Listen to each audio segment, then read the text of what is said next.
Back to my YouTube channel. दोस्तों, आज के इस वीडियो में हम डिस्कस करने वाले हैं पोषण एवं स्वास्थ्य के 55 क्वेश्चन, 55 प्लस ही क्वेश्चन सॉल्व करेंगे। और बिना किसी देरी की शुरुआत करते हैं हमारा पहला प्रश्न। इसके अलावा प्लेलिस्ट बनी हुई है आपके यूट्यूब चैनल सुपर टीच में पोषण एवं स्वास्थ्य के और महिला बाल विकास के बाकी के सब्जेक्ट हैं, बाकी के जो खंड हैं उनके भी प्रैक्टिस सेट के, तो आप जाके वहाँ से बाकी की वीडियोज़ देख सकते हैं। चलिए देखते हैं पहला प्रश्न। पहला क्वेश्चन है, आईसीएमआर द्वारा गर्भावस्था में प्रस्तावित अतिरिक्त ऊर्जा की मात्रा कितनी है? दोस्तों, इसका सही आंसर होगा option number first, 300 kilo calorie, है ना। 300 कैलोरी इसका आंसर हो जाएगा। बोला है अतिरिक्त ऊर्जा की मात्रा आपको बतानी है। सामान्य लोगों का होता है 2100 किलो कैलोरी, तो गर्भवती की पूछी है एक्स्ट्रा कितना और मात्रा की आवश्यकता होती है, प्रस्तावित है तो 300, तो 2100 और 300 कुल मिला के हो गया 2400। ठीक है, एक्स्ट्रा पूछा है इसलिए 300 हो जाएगा आंसर यहाँ पे। अगला सवाल देखेंगे, क्वाशियोरकर रोग किसकी कमी से होता है? दोस्तों, क्वाशियोरकर रोग जो होता है वो होता है प्रोटीन की कमी से। आगे हम बाकी चीज़ें भी डिस्कस करेंगे, डिटेल्स में देखेंगे ऑप्शंस वगैरह जो आते जाएंगी, जैसे कि क्वाशियोरकर रोग के बारे में फिर देखेंगे क्या है। क्वाशियोरकर रोग दोस्तों जो होता है ये होता है प्रोटीन की कमी से, तो आंसर होगा ऑप्शन नंबर फर्स्ट, प्रोटीन की कमी से क्वाशियोरकर रोग होता है। क्वाशियोरकर रोग जो है, अब यहाँ पे बात आई है क्वाशियोरकर रोग की, तो मुख्य रूप से प्रोटीन की कमी से, लेकिन कैलोरी में पर्याप्त आहार से जुड़ा हुआ है ये क्वाशियोरकर रोग। इसकी विशेषता ये है कि सूजन, फैटी घुसपैठ के साथ बढ़े हुए जिगर और एक फूला हुआ पेट दिखाई देता है। इस स्थिति में अक्सर उदासीनता, चिड़चिड़ापन और संक्रमण के प्रति संवेदनशीलता बढ़ जाती है। दोस्तों, इसके लक्षण ये हैं कि थकान होता है, चिड़चिड़ापन होता है, सुस्ती शामिल है इस लक्षणों में। जैसे प्रोटीन की कमी जारी रहती है, व्यक्ति विकास में विफलता, मांसपेशियों का नुकसान, सामान्य सूजन, एडिमा जिसे कहते हैं, और प्रतिरक्षा की में कमी देखी जा सकती है। ऐसे ही प्रोटीन की कमी से एक और रोग होता है मरासमस। एक तो ये हो गया क्वाशियोरकर और एक होता है मरासमस। इसमें मरासमस क्यों होता है? तो मरासमस जो होता है दोस्तों वो पोषक तत्वों की गंभीर कमी और अपर्याप्त कैलोरी सेवन से होता है। वहीं क्वाशियोरकर जो है बच्चों में होता है प्रोटीन की गंभीर कमी के कारण। अब देखा जाए तो क्वाशियोरकर का जो रोग है इसका निदान के लिए क्या करना चाहिए? दोस्तों, एक तो ये तीव्र कुपोषण के अंतर्गत आता है। इसे दो प्रमुख वर्गीकरणों में से एक है, जबकि मरासमस की विशेषता ऊंचाई के हिसाब से कम वजन है। क्वाशियोरकर का निदान की बात कर रहे हैं यहाँ पे, तो इसका निदान द्विपाद पिटिंग एडीमा द्वारा किया जाता है। अन्य संबंधित लक्षणों में पीले और भंगुर बाल, त्वचा के घाव, सुस्ती और फैटी लीवर के साथ साथ कई चयापचय संबंधी विसंगतियां शामिल है। और इसका जो निदान है वो द्विपाद पिटिंग एडीमा के जरिए किया जाता है। क्वाशियोरकर को और एक नाम से जाना जाता है, वो है एडमेट्स कुपोषण। एडमेट्स कुपोषण के नाम से क्वाशियोरकर को जाना जाता है। अगला प्रश्न देखेंगे। अगला प्रश्न है, एक सामान्य व्यक्ति में रक्त शर्करा की मात्रा कितनी होती है? तो सामान्य व्यक्ति में बताना है आपको रक्त शर्करा की मात्रा, तो ये होती है 80 से 120 मिलीग्राम प्रति 100 मिलीग्राम। आंसर हो जाएगा ऑप्शन नंबर 4, 80 से 120 मिलीग्राम प्रति 100 मिलीग्राम। अगला प्रश्न देखें, पर्ट्यूसिस का चिकित्सीय नाम बताएं। दोस्तों, इसका चिकित्सीय नाम है काली खांसी, वूपिंग कफ। ऑप्शन नंबर 3 सही उत्तर हो जाएगा।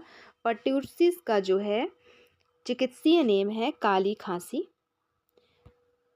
तो बात करें पर्ट्यूसिस की, तो जिसे काली खांसी कहते हैं, एक अत्यंत संचारी रोग है फ्रेंड्स, जो बोर्डेला पर्ट्यूसिस बैक्टीरिया पर्ट्यूसिस रोग का कारण बनता है।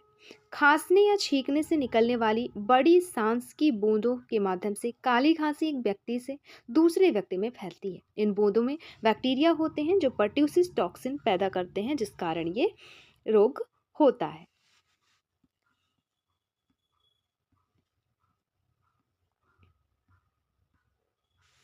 अगला प्रश्न देखेंगे, यूनिसेफ का क्षेत्रीय कार्यालय भारत के कौन से प्रदेश में है? दोस्तों, ये यूनिसेफ का जो क्षेत्रीय कार्यालय है वो है भारत के दिल्ली में। तो आंसर होगा ऑप्शन नंबर 4, दिल्ली। अगला प्रश्न, वैसे देखा जाए तो यूनिसेफ का जो मुख्यालय है, मेन मुख्यालय, वो है कहाँ? न्यूयॉर्क में, अर्थात संयुक्त राज्य अमेरिका में। लेकिन इंडिया में पूछा जा रहा है कि इंडिया में कहाँ पे है, तो इंडिया में है नई दिल्ली में। ठीक है, अगर पूछा जाए कि यूनिसेफ की स्थापना कब हुई, तो आपको जानना जरूरी है। यूनिसेफ की स्थापना हुई 11 दिसंबर 1946 को न्यूयॉर्क में। अगला प्रश्न है, परिवार नियोजन केंद्र स्थापित किए गए कहाँ कहाँ पे, तो परिवार नियोजन केंद्र दोस्तों प्रत्येक नगर में स्थापित किए गए, प्रत्येक ग्राम में भी स्थापित किए गए। तो आंसर होगा बोथ ऑफ द एबव। प्रत्येक नगर और प्रत्येक ग्राम में परिवार नियोजन केंद्र स्थापित किया गया है। अगला प्रश्न है, काली खांसी रोग का जीवाणु बताएं। अभी अभी हमने देखा काली खांसी रोग का जीवाणु जिसका नाम था बार्डेटेला पर्ट्यूसिस। काली खांसी को पर्ट्यूसिस भी कहते हैं। तो इसका जो जीवाणु है वो है कौन, बार्डेटेला पर्ट्यूसिस। आंसर होगा ऑप्शन नंबर फर्स्ट। अगला प्रश्न देखें, आईसीडीएस का उद्देश्य क्या है। दोस्तों आईसीडीएस का मेन उद्देश्य दो तीन चीजें हैं। इसमें दिए गए ऑप्शन के हिसाब से इसका जो उद्देश्य है वो है ऑप्शन नंबर फर्स्ट, माँ की क्षमता का विकास जिससे वह शिशु की देखभाल स्वयं कर सके। ऑप्शन नंबर फर्स्ट यहाँ पे सही उत्तर हो जाएगा। अगला प्रश्न है, मोनोसेकेराइड शर्करा कौन सी है। दिए गए ऑप्शन में से आपको बताना है मोनोसेकेराइड शर्करा। आंसर हो जाएगा ग्लूकोज। तो मोनोसेकेराइड शर्करा है इन ऑप्शन में से ऑप्शन नंबर 4 ग्लूकोज। इसके अलावा अगर पूछ दे कि और कौन कौन से हैं, तो इसके अलावा है ग्लैक्टोज,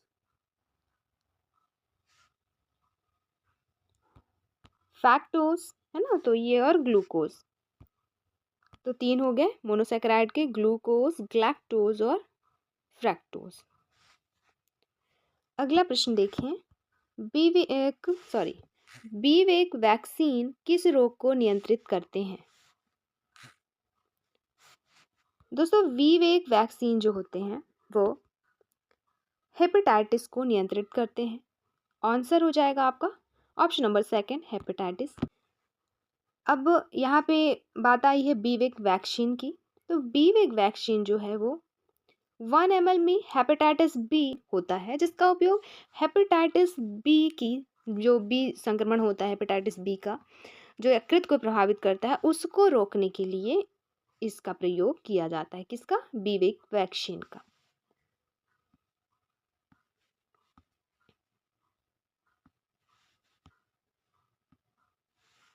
अगला प्रश्न है, रिकेट्स नामक बीमारी किस खनिज की कमी से होती है। दोस्तों ये होती है कैल्शियम की कमी से। आंसर होगा ऑप्शन नंबर सेकंड, कैल्शियम की कमी से होती है रिकेट्स नामक बीमारी। इसके अलावा कैल्शियम की कमी से और भी बीमारी होती है, जैसे ऑस्टियोपोरोसिस, ऑस्टियोपेनिया, हाइपोकैल्सीमिया। ये सब भी कैल्शियम की कमी से ही होते हैं। और जिस रिकेट्स की बात हो रही है तो ये बच्चों में होता है, कैल्शियम की कमी से ही होता है लेकिन बच्चों में।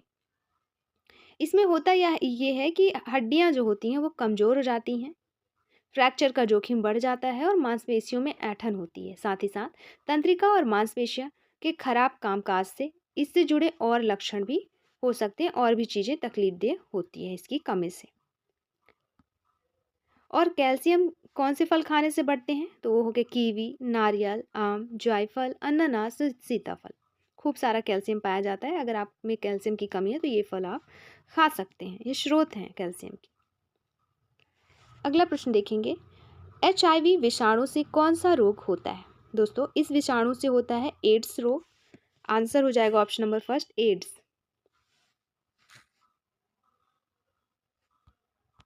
अब यहाँ पे एड्स वर्ड आया है, एड्स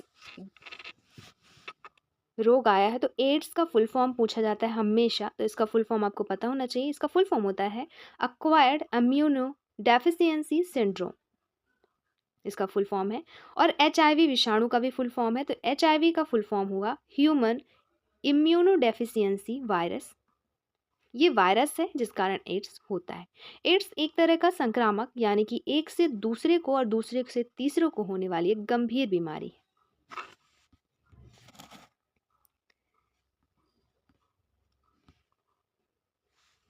अगला प्रश्न देखेंगे, विटामिन ए की कमी से होने वाले रोग कौन से हैं। दोस्तों विटामिन ए की कमी से तीनों ही रोग होते हैं, जैसे रसौंधी, जीरोसिस कॉर्निया और किरेटोमलेशिया। उपर्युक्त सभी यहाँ पे आंसर हो जाएगा इस प्रश्न का।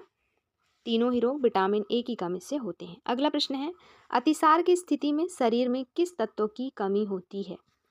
दोस्तों अतिसार की स्थिति में शरीर में जो है ना, जल की भी कमी हो जाती है, पोटेशियम की और सोडियम की, अर्थात उपयुक्त सभी की कमी हो जाती है। किसमें? अतिसार की स्थिति में। तो अतिसार की स्थिति में क्या होता है? जल की कमी होती है, पोटेशियम की भी कमी और सोडियम की कमी हो जाती है इसमें। अतिसार को डायरिया भी कहते हैं, ठीक है, अंग्रेजी में इसे क्या कहते हैं? डायरिया।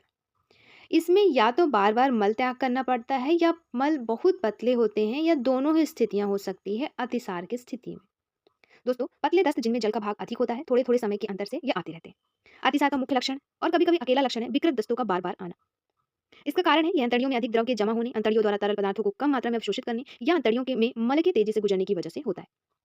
दोस्तों डायरिया की दो स्थितियां होती हैं, एक जिसमें दिन में 5 बार से अधिक मल त्याग करना पड़ता है या पतला मल आता है, इसे डायरिया की गंभीर स्थिति कहा जाता है। अनुपातिक डायरिया में व्यक्ति सामान्यतः जितनी बार मल त्यागता है उससे कुछ ज्यादा बार और कुछ पतला मल त्यागता है। उग्र अतिसार है जो होता है वो आहारजन खाद्य विशेष के प्रति असहिष्णुता या संक्रमण होता है। कुछ विषयों में भी जैसे सख्तियां या पारद की लवट से दष्ट होने लगते हैं। तो ये था अतिसार फॉर्मेशन।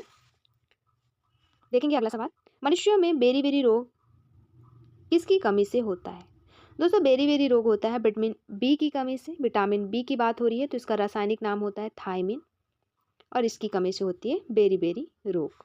इसके अलावा इंडियन रेड क्रॉस सोसाइटी की स्थापना कब की गई थी? तो ये की गई थी सन 1920 में, इंडियन रेड क्रॉस सोसाइटी की स्थापना।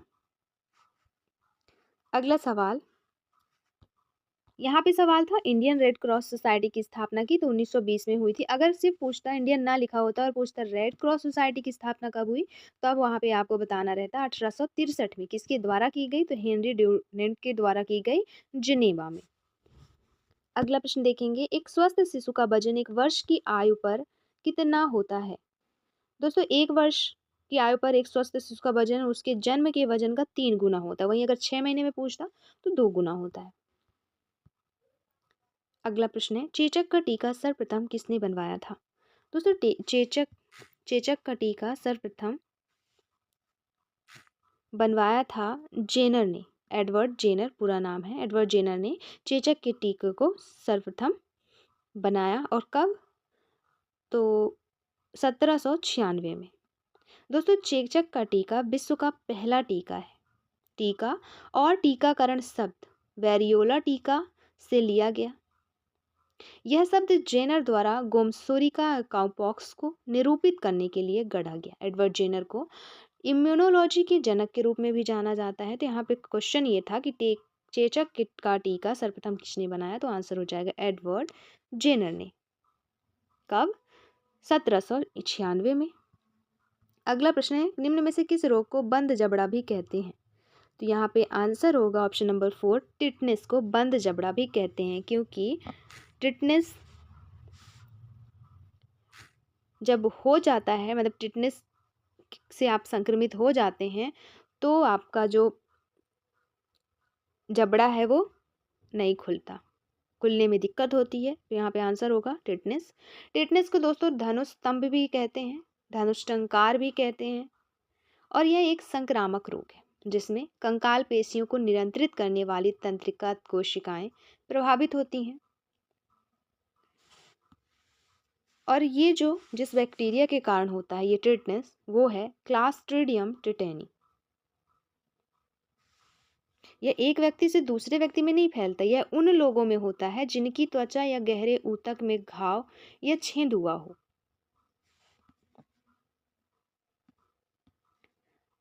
और ये शरीर के किस अंग को प्रभावित करता है? तो ये प्रभावित करता है मांसपेशियों और नसों को। और ज़्यादातर टिटनेस को ना लॉकजा भी कहते हैं, जो कि एक गंभीर जीवाणु रोग है। तो टिटनेस को क्या क्या कह सकते हैं आप? एक तो धनुष टंकार, धनुष स्तंभ, लॉकजा और टिटनेस। अगला प्रश्न देखें, किशोरावस्था में कौन से परिवर्तन होते हैं? दोस्तों किशोरावस्था में भावनात्मक, मानसिक, शारीरिक सारे ही परिवर्तन होते हैं। तो आंसर होगा उपयुक्त सभी। अगला प्रश्न देखें, निम्न में से कौन सा रोग कुपोषण द्वारा होता है? दोस्तों कुपोषण द्वारा जो होता है वो है आपका एनीमिया या रक्ताल्पता जिसे कहते हैं। तो रक्ताल्पता होता है कुपोषण के द्वारा। दोस्तों रक्त अल्पता अर्थात रक्त प्लस अल्पता मतलब रक्त की कमी, इसका साधारण मतलब है खून की कमी या रक्त की कमी, से एनीमिया भी कहते हैं। यह लाल रक्त कोशिकाओं में पाए जाने वाले एक पदार्थ रुधिर वाणिका यानी हीमोग्लोबिन की संख्या में कमी आने से होती है। हीमोग्लोबिन के अणु में अनचाहे परिवर्तन आने से भी रक्ताल्पता के लक्षण प्रकट होते हैं। इसके काफ़ी सारे लक्षण हैं जैसे कमजोरी, थकान, त्वचा का रंग सफ़ेद पीला होना, त्वचा में रूखापन और आसानी से नील पड़ना, अनियमित दिल की धड़कन, सांस लेने में कठिनाई, जीभ में छाले होना, चक्कर आना, हाथ पैर ठंडे होना, सिर दर्द, बेहोशी जैसा महसूस होना, ये सब इसके लक्षण हैं रक्ताल्पता के। किसकी कमी से होता है? तो ये होता है विटामिन की कमी से, विटामिन B12 या फोलेट का लेवल कम होने से। और इसका जो मुख्य कारण है वो है आयरन की कमी। आयरन की कमी से ही होता है ये आम रूप आपका एनीमिया का, और ये शरीर में आयरन की कमी के कारण ही होता है। आयरन हीमोग्लोबिन के उत्पादन के लिए आवश्यक है, जो लाल रक्त कोशिकाओं में एक प्रोटीन होता है, तो जो ऊतक तक ऑक्सीजन को पहुंचाता है, इस कारण हो जाता है ये रक्ताल्पता कुपोषण द्वारा। अगला प्रश्न है, एनीमिया किस अवस्था की बालिकाओं में सबसे अधिक होता है? दोस्तों एनीमिया किशोरावस्था की बालिकाओं में सबसे अधिक होता है। आंसर हो जाएगा ऑप्शन नंबर 3, किशोरावस्था है एडोलसेंस। अगला, एक बार देखें आप कि इनकी अवस्था पूछ दिया जाता है कि शैशवावस्था की आयु बताएं, कब से कब तक की आयु को शैशवावस्था कहते हैं, बाल्यावस्था किसको कहते हैं, फिर किशोरावस्था किस आयु के बीच के लोगों को कहते हैं, तो इसे एक बार हम देख लेते हैं। बात करें यहाँ तो दोस्तों यहाँ पे शैशवावस्था की आयु होती है जन्म से 6 वर्ष की, बाल्यावस्था की 6 से 12, किशोरावस्था की 12 से 18 और वृद्धावस्था की 18 से अंत तक, ये इनकी अवधि होती है। इन एज के बीच के व्यक्ति को ये कहा जाता है। अगला प्रश्न देखेंगे, डिप्थीरिया रोग का संबंध किससे है? इसका संबंध है कंठ से। 2 अक्टूबर 1994 को कौन सा अभियान शुरू हुआ था? तो 2 अक्टूबर की बात हो रही है, तब शुरू हुआ था पल्स पोलियो अभियान, 2 अक्टूबर 1994 को। अगला प्रश्न है, बाधित व्यक्तियों को प्रशिक्षण देकर उच्चतम कार्य की योग्यता का विकास करना क्या कहलाता है? दोस्तों ये कहलाता है पुनर्वास, कि जो व्यक्ति हैं बाधित व्यक्ति उनको प्रशिक्षण दिया जाता है रिहैबिलिटेशन सेंटर में, और फिर प्रशिक्षण देकर उच्चतम कार्य की योग्यता का विकास किया जाता है। तो आंसर होगा ऑप्शन नंबर 1, पुनर्वास केंद्र। अगला सवाल है, बालकों में प्रोटीन की प्राप्ति का सबसे अच्छा स्रोत क्या है? तो प्रोटीन की प्राप्ति का सबसे अच्छा स्रोत है, दिएगा ऑप्शन में से मिल्क, ऑप्शन नंबर 3 मिल्क। अगला प्रश्न, माता के प्रथम दूध में क्या गुण होता है? दोस्तों इसमें रोगों से लड़ने की ताकत होती है और विटामिन ए की अधिकता। तो आंसर होगा option number 3, both of the above. अगला, भारत में कुपोषण का मुख्य कारण बताएं। तो भारत में कुपोषण का मुख्य कारण है अशिक्षा और गरीबी दोनों। अगला, सामान्य स्त्री का मासिक धर्म चक्र कितने दिनों का होता है? तो ये होता है 28 दिन का। अगला सवाल है, बच्चों में कैल्शियम की अधिकता से कौन सा रोग होता है? तो कैल्शियम की अधिकता से पूछा जा रहा है, ना कि कमी से। कमी से पूछता रिकेट्स, लेकिन अधिकता से पूछ रहा है, तो यहाँ पे हाइपोकैल्सीमिया नामक रोग होता है बच्चों में कैल्शियम की अधिकता से। तो हाइपर कैल्सीमिया, ऑप्शन नंबर 3 सही उत्तर होगा हाइपर कैल्सीमिया। अगला, बच्चों में दस्त की आवृत्ति को कम करता है क्या? Zinc, iron, protein, calcium. तो दस्त की आवृत्ति को जिंक कम करता है बच्चों में, जिंक यहाँ पे आंसर होगा। प्लेग के जीवाणु का वाहक बताएं। तो वह चूहा। अगला, कौन प्रोटीन के पाचन में सहायक एंजाइम है? तो वह प्रोटीन के पाचन की बात हो रही है, तो वो है ट्रिप्सिन। प्रोटीन के पाचन में सहायक एंजाइम हो जाएगा ट्रिप्सिन। ट्रिप्सिन के महत्वपूर्ण कार्य देखें तो यह पाचन प्रक्रिया को सुविधाजनक बनाने के लिए अन्य पाचन एंजाइमों के साथ छोटी आंत में चला जाता है। जब ट्रिप्सिन बड़े प्रोटीन को तोड़ता है तो यह पेप्टाइड्स नामक अमीनो एसिड के छोटे स्ट्रैंड बनाता है। ये इसका कार्य है किसका? ट्रिप्सिन का। अगला प्रश्न देखेंगे। अगला प्रश्न है, फेफड़े और श्वास नली के संक्रमण के कारण कौन सी बीमारी होती है? तो ये होती है निमोनिया। आंसर होगा ऑप्शन नंबर 1 निमोनिया। स्तनपान से शिशु को होने वाला फायदा क्या है? तो इससे माता का दूध सुपाच्य होता है, शिशु को संक्रामक रोग होने की संभावना कम होती है। तो आंसर होगा ऑप्शन नंबर थर्ड, उपरोक्त दोनों। अगला, निराश्रित बाल गृह योजना का क्रियान्वयन किसके द्वारा किया जाता है? दोस्तों, निराश्रित बाल गृह योजना का क्रियान्वयन जो है वो किया जाता है जिला महिला एवं बाल विकास विभाग अधिकारी द्वारा। अगला प्रश्न है, MMR वैक्सीन किस रोग से संबंधित नहीं है? MMR वैक्सीन पोलियो रोग से संबंधित नहीं है, बाकी मीजल्स, चिकन पॉक्स और ईयर हिट अर्थात कर्णफेर से संबंधित है। तो MMR वैक्सीन जो है, टीका जो है, खसरा, मम्स और रूबेला की बीमारी के निजात के लिए है, उसको उन बीमारियों से सुरक्षा प्रदान करता है।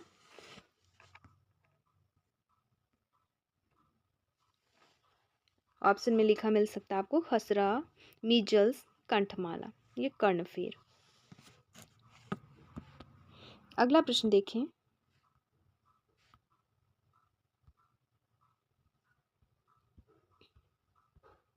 गर्भावस्था के दौरान गर्भवती महिला की कितनी जांच आवश्यक है? दोस्तों, गर्भावस्था के दौरान गर्भवती महिला की टोटल जो जांचों की संख्या है वो है 4। आंसर हो जाएगा ऑप्शन नंबर सेकेंड। अगला है, शरीर में हार्मोन का निर्माण करने वाला पोषक तत्व बताएं। शरीर में हार्मोन्स का निर्माण करता है प्रोटीन। आंसर होगा ऑप्शन नंबर फर्स्ट। अगला, निम्न में से कौन सा रोग लौह लवण की कमी से होता है? तो इसकी कमी से होता है रक्ताल्पता। आंसर होगा anaemia, option number fourth. Anaemia को कहते हैं रक्ताल्पता। अगला सवाल है, पल्स पोलियो अभियान में किस आयु वर्ग के बच्चों को दवा दी जाती है? तो ये दी जाती है 0 से 5 वर्ष तक के बच्चों को। पल्स पोलियो अभियान की बात आई है तो पल्स पोलियो अभियान की शुरुआत हुई 2 अक्टूबर को गांधी जयंती के दिन सन 1994 में। 1995 में पल्स पोलियो टीकाकरण कार्यक्रम के आरंभ के साथ ही पोलियो उन्मूलन की दिशा में भारत ने महत्वपूर्ण कदम उठाया। इसके बाद इसके वैक्सीन की शुरुआत की बात करें तो 1961 में शुरुआत की गई इसके वैक्सीन की, अल्बर्ट सेविन ने करी। पोलियो वैक्सीन का दूसरा नाम है निष्क्रिय पोलियो वायरस वैक्सीन, IPV। इसमें एक मृत वायरस होता है, इसलिए यह पोलियो का कारण नहीं बन सकता। इसे कई शॉट्स के रूप में दिया जाता है। यह वह वैक्सीन है दोस्तों जो बच्चों को संयुक्त राज्य अमेरिका, कनाडा, यूरोप या कई देशों में दी जाती है जहां पोलियो वायरस से संक्रमित होने का जोखिम कम है। तो दूसरा नाम जरूर याद रखना है, IPV। और यह एक निष्क्रिय वायरस है, एक मृत वायरस है। अगला प्रश्न है, कुपोषण के लक्षण बताएं। दोस्तों, कुपोषण के लक्षण है ठिगनापन, दुबलापन, कम वजन, तीनों ही। आंसर हो जाएगा ऑप्शन नंबर 4, उपरोक्त सभी। अगला सवाल है, पोलियो रोग का वायरस मनुष्य के किस तंत्र को सर्वाधिक प्रभावित करता है? दोस्तों, पोलियो रोग का वायरस जो है वो तंत्रिका तंत्र को, नर्वस सिस्टम को प्रभावित करता है सर्वाधिक। अगला, निम्न में से कौन पानी में घुलनशील विटामिन है? तो आंसर होगा ऑप्शन नंबर डी, सभी। क्योंकि पानी में घुलनशील विटामिन है बी और सी, और बी के जितने भी रूप हैं, विटामिन B1, 2, 3, फिर आपका 6, 7, 5, 6, 7, फिर 11, 12, तो ये दोनों ही विटामिन जो है पानी में घुलनशील है। तो आंसर होगा ऑप्शन नंबर 4, उपरोक्त सभी। अगला सवाल है, गर्भावस्था के आरंभ में 20 सप्ताह के दौरान गर्भवती महिला में औसत वजन में कितनी वृद्धि होती है? तो 20 सप्ताह के दौरान बताना है, अर्थात 20 सप्ताह मतलब 3 माह, लगभग एटलीस्ट 3 माह में।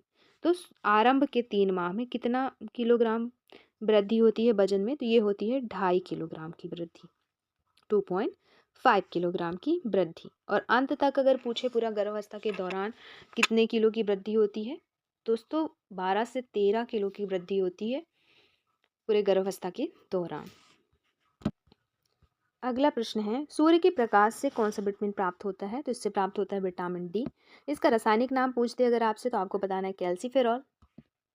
इसके अलावा भी विटामिन डी की कमी से और कौन कौन से रोग होते हैं और प्रभावित अंग कौन कौन से हैं? तो इसमें मांसपेशियों और हड्डियों में कमजोरी और दर्द होता है इन विटामिन डी की कमी से। शिशुओं में रिकेट विकसित होता है, मस्तिष्क मुलायम हो जाता है, हड्डियां असमान रूप से बढ़ती हैं और शिशु को बैठने रेंगने रेंगकर चलने में समय लग जाता है। अगला प्रश्न देखेंगे। अगला प्रश्न है 6 माह के बाद शिशु को क्या देना आवश्यक है।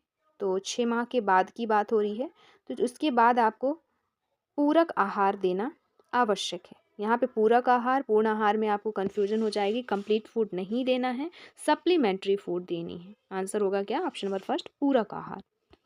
अगला सवाल है किस शहर में WHO का सचिवालय स्थित है। दोस्तों ये स्थित है जिनेवा में। आंसर हो जाएगा ऑप्शन नंबर 4, जिनेवा। अगला, बौनापन निम्न में से किसकी कमी से होता है। दोस्तों बौनापन होता है आयोडीन की कमी से।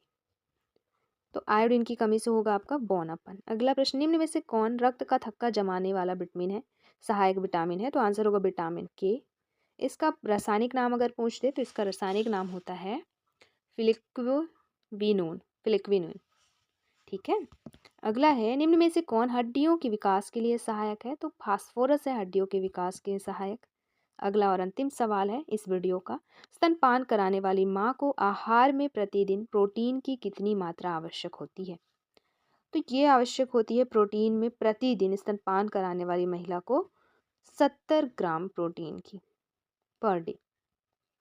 तो ये थे पूरे 55 प्रश्न। इस वीडियो में इतने ही क्वेश्चन प्रैक्टिस करेंगे। अब बाकी के क्वेश्चन प्रैक्टिस करेंगे अगली वीडियो में। प्लेलिस्ट बनी है पोषण एवं स्वास्थ्य सब्जेक्ट की, तो आप बाकी के वीडियो ज़रूर देखें। 1 से 2 बार अगर आप देख लेते हैं तो आपको काफ़ी सारी चीज़ें क्लियर हो जाएगी। काफ़ी सारी नहीं, पूरी की पूरी चीज़ें क्लियर हो जाएगी। जितने भी टॉपिक हैं उससे रिलेटेड सारे क्वेश्चन हैं, फिर उनकी डिटेल्स पर हम डिस्कस करते हैं तो सारी चीज़ें क्लियर हो जाएगी। आपको अलग से पढ़ने की भी ज़रूरत नहीं पड़ेगी। तो दोस्तों को ज़रूर शेयर करें। जो भी स्टेट्स के एग्ज़ाम होते हैं उनके लिए ये वीडियो है, खासकर महिला एवं बाल विकास वालों के लिए। दोस्तों वीडियो पसंद आई हो तो please like share and subscribe करें और वीडियो देखने के लिए आपका बहुत बहुत शुक्रिया। साथ ही PDF के लिए टेलीग्राम चैनल ज्वाइन करना पड़ेगा। टेलीग्राम चैनल आसानी से आपको मिल जाएगा, सुपर टीच सर्च करेंगे। अगर आपके मोबाइल में पहले से टेलीग्राम ऐप है तो आपको और भी आसान हो जाएगा। सर्च करेंगे सुपर टीच, मिल जाएगा मेरा चैनल, वहाँ से ये PDF आपको आसानी से उपलब्ध हो जाएगी। तो मिलते हैं नेक्स्ट वीडियो में। धन्यवाद।